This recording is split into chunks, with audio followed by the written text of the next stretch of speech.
ఇది నాతో పాటు ఒకరు ఓ వచ్చారు. అలాగా. డాడీ పంపించారు. ఓ. నేను ఒంటరిగా పంపించడం ఇష్టం ఇంతకీ లేదు. ఎవరు? మా మావయ్య. రండి. ఓహో. మావయ్య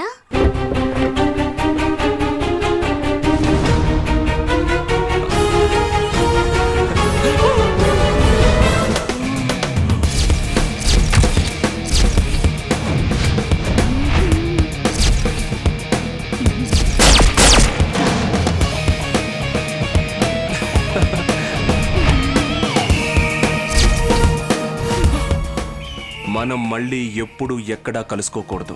never ever see you again.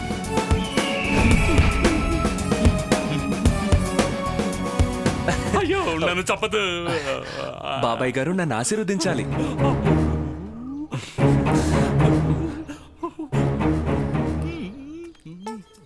కొద్ది రోజులుగా మావయ్య ఇలాగే ఉంటున్నారు. మలేషియాలో బిజినెస్ చేసేవారు. ఈ మధ్య కొందరు రౌడీలు కలిసి అంతా పోయింది. ముఖ్యంగా అందుకే నేను ఇక్కడికి తీసుకొచ్చాను. కొంచెం చేంజ్గా ఉంటుంది కదా అని. మంచి పని చేసావు. అందులోనూ నన్ను చూసిన తర్వాత బాగా చేంజ్ రావచ్చు. ఏమంటారు బాబాయ్? నీకు ప్రత్యేకంగా నేను చెప్పాల్సిన అవసరం లేదు. నాకు సంబంధించిన విషయాలు బయట ఎవరికి ఏ విధంగా తెలిసినా పోయేది నీ ప్రాణాలు.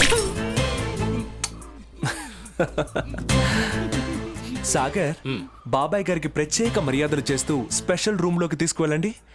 నేను కాసేపు వేదికతో మాట్లాడొస్తాను. థ్యాంక్స్ బాబాయ్. నేను నీతో కొన్ని విషయాలు మాట్లాడాలి. రా, వెళ్ళండి రా. రండి గోపి గారు, మనం రూమ్ లోకి వెళ్దాం. రండి రండి రండి సార్. వేదిక, నువ్వు నన్ను క్షమించాలి. నేను నీతో ఎన్నో అబద్ధాలు చెప్పాను. నిజానికి నాకు నాన్న లేడు. హలో, నాన్న కట్టు, అమ్మ కూడా లేదు. అమ్మ కూడా కట్టు. ఇక్కడున్న బంధువులే నన్ను పెంచి పాడు చేశారు. కాదు, పెంచి పెద్ద చేశారు. నేను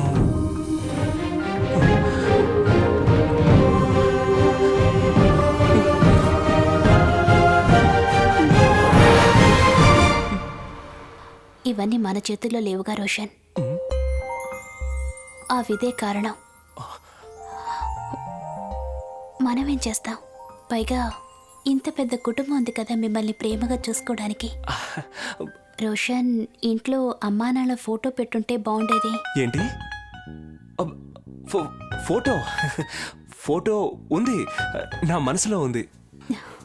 పోనీ నువ్వంత ఆశపడుతుంటే నేను వెంటనే ఫోటోని ఫ్రేమ్ కట్టించి పెడతాను.